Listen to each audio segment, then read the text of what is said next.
Hello world, I'm Johnyliltoe, and we are playing more of A Dark Secret. So our protagonist just gave birth and is trying to figure out if she should tell her parents or not. I'm not sure exactly what to do. I feel like a hiding spot in the room is just going to get the child sick, especially in this room. This is not a baby-friendly room. So, let's talk to the parents. Here, this is what you caused. Her parents gave her a quick look. She could see how they planned on turning away again right away, but the little wrapped-up bundle in her hands caught their attention. Say hello to your grandchild. Her voice was strong and silently sarcastic. She didn't show any of the pain it caused her to show her newborn to her parents. For a moment, everything was and everyone was quiet. Shiria's in silent expectation of a reaction, her parents in the calm of shock. Then her mother got up, tears welling in her eyes, and fled the building. She smashed the door behind her, leaving Shiria alone with her father. He blankly stared at the closed door, holding his head in the palms of his hands. It seemed as if he struggled to make up his mind and keep his emotions under control. After a while, Shiria decided she didn't want to stay out in the kitchen any longer and left her for her room. She hadn't closed the door behind her yet when quick steps behind her approached. Her father was after her. In fear and surprise, Shiria quickly turned around to face her father, her baby in her arms. Without a word, he took the child from her and threw the little girl across the room at the opposite wall. Both mother and daughter cried out in equal fear and pain. With all the strength left in her arms, Shiria threw herself at her father in an attempt to protect her beloved child.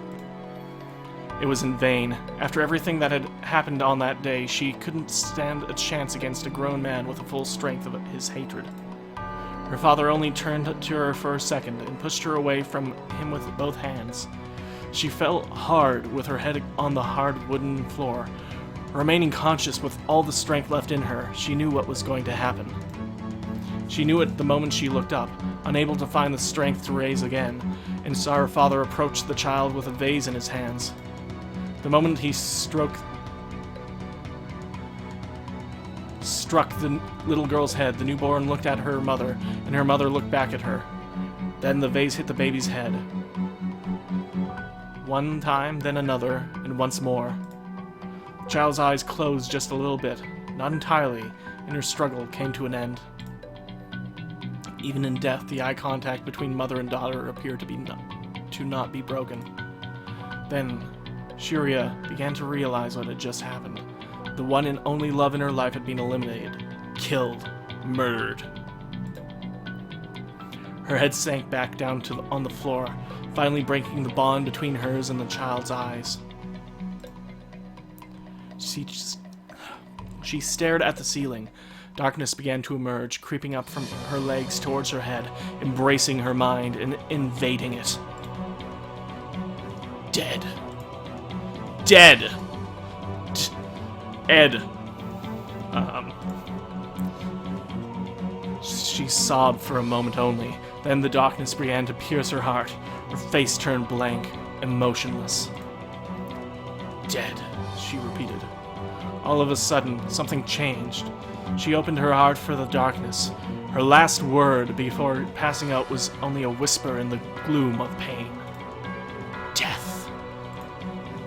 With that murmur, equally fact and promise, something broke within her.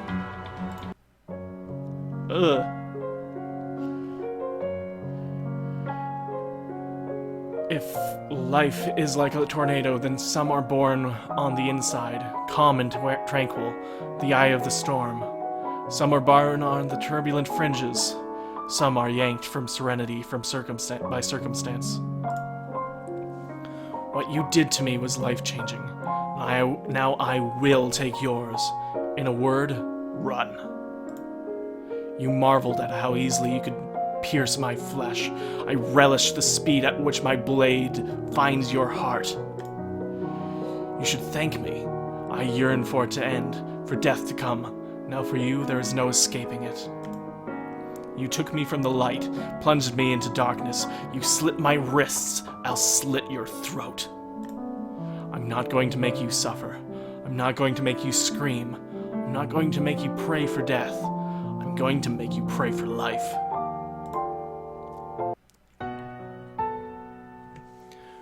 When Shiria woke up, she, for the first time since everything had begun, felt no pain. It was only a grim determination, which she at that point in time could not explain. Even upon looking at her dead child, she felt nothing but anger. There were no more tears welling in her eyes, no more sickness in her stomach, no more pain in her heart. She walked up to the baby, kneeled down, and picked Shyla up.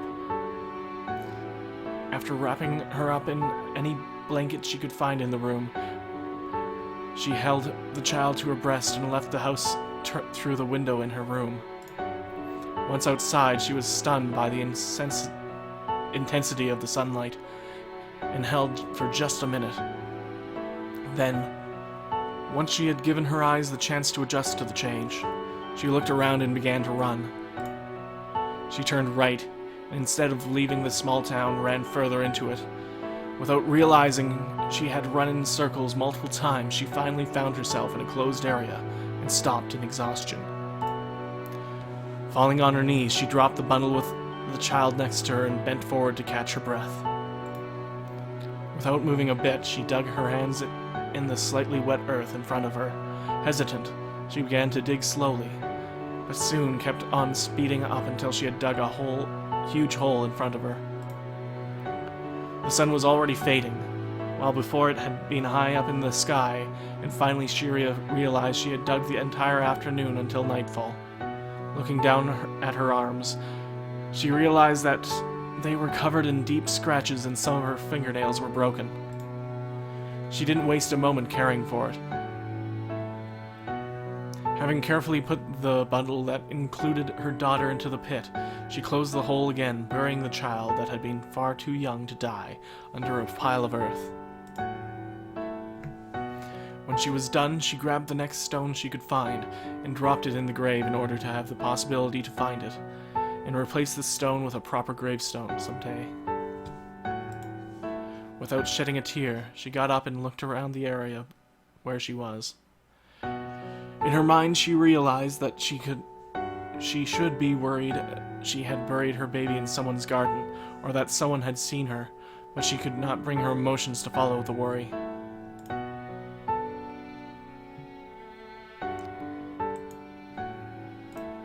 Oh, shoot.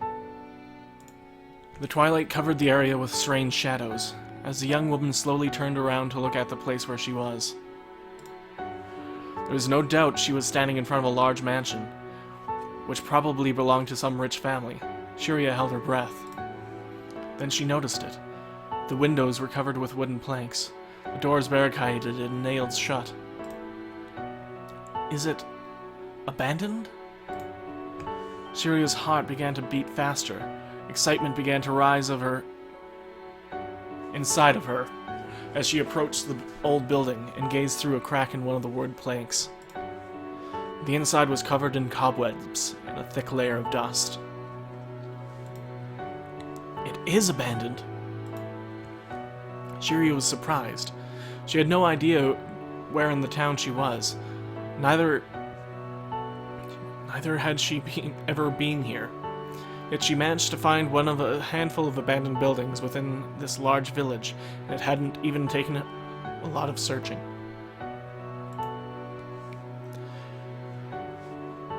Careful not to make any sound, she inspected the layers of planks and rocks that covered the back door.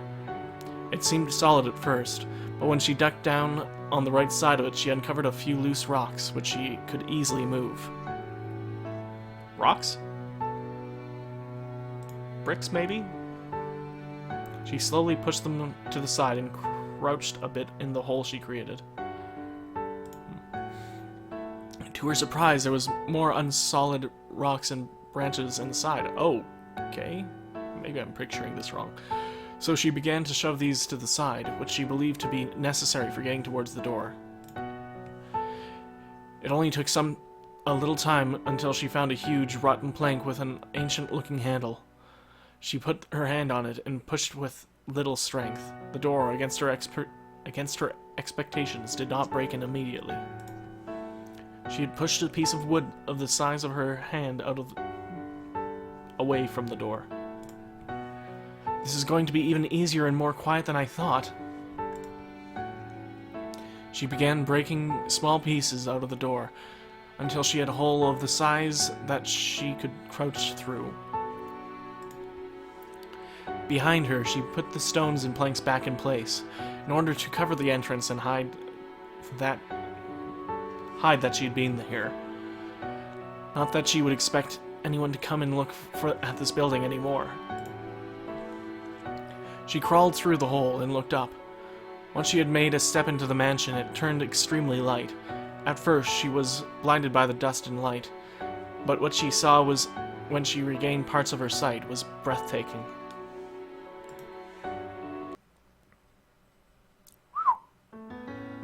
The reason it had been turning light was a few lamps hanging from the ceiling in a regular pattern. Every one of them was glowing in a white light, covering the room in a comfortable gloom.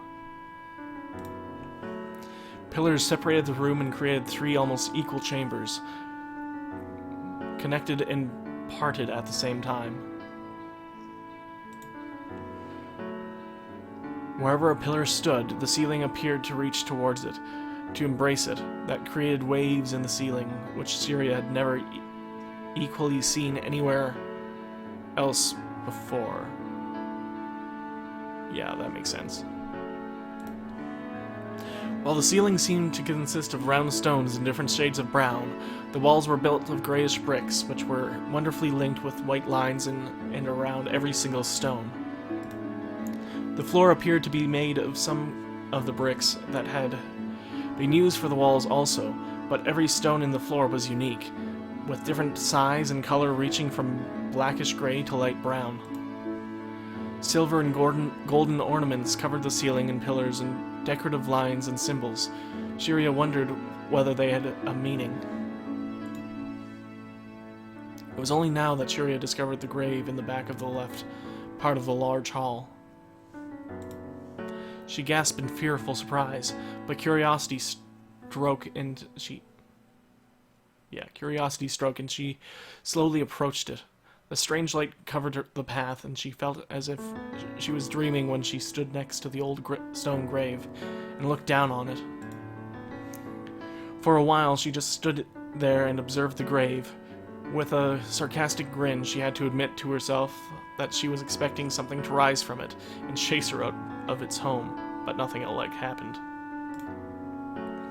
The grave remained still, peaceful.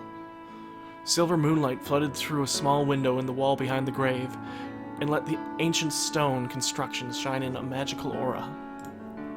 No sound managed to break through the walls of silence in that hall, and Shira's unrhythmic breath echoed unnaturally long in the room.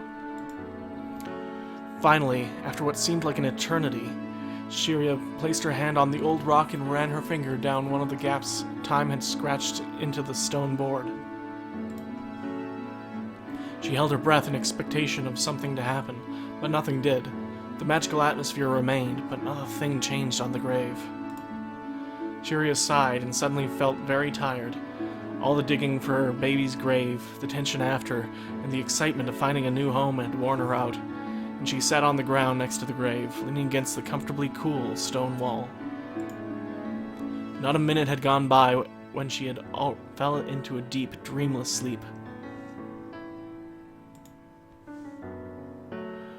When she woke up, she felt calm.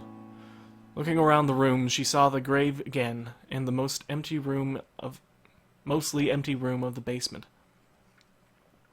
The sight immediately increased her tension. In a way, she felt relieved that she'd truly managed to get away from her home, but she did not yet feel completely safe in this unexplored area. Slowly, she pushed herself up on her feet, using the grave to support herself. For a moment, she struggled, as the world began to spin in a slow but rhythmic blur, but as suddenly as it had started, it stopped. When she felt halfway comfortable standing on her feet, She shuffled towards the central one of the 3 chambers. Despite her expectations to find the rooms full of different things, she found them completely empty. There was no table, no chair, no barrel, not even a piece of stone or anything she had expected in an abandoned place like this. The layer of dust on the ground remained unbroken. Strangely, Shiria couldn't find a single print on the thick gray mass of the ground except her own. It completely covered every inch of the ground, not even interrupted by signs of a mouse or spider digging its way through the material. In some way, the lit-up empty rooms had a frightening effect on Shiria. She quickly turned away, without paying much attention to the third part of the room, and approached the heavy wooden door leading to the rest of the mansion, which she located in a central wall of the middle room. With slightly shaking hand, she forced the handle down, and with some effort pushed the door open. The old wood seemed as if it hadn't been opened in ages. For a little while she just stood there, staring at the image in front of her. It was nighttime, though through open spaces in the walls and ceiling she could see the stars and the clear sky above, like small shining lanterns in the distance. They lit up the place and uncovered a wide staircase and walls covered with ornaments. Statues of people who she thought to be dead for a long time were placed along the walls, giving the place protection with their dead, cold glares. To her surprise, the staircase led up, as well as further down.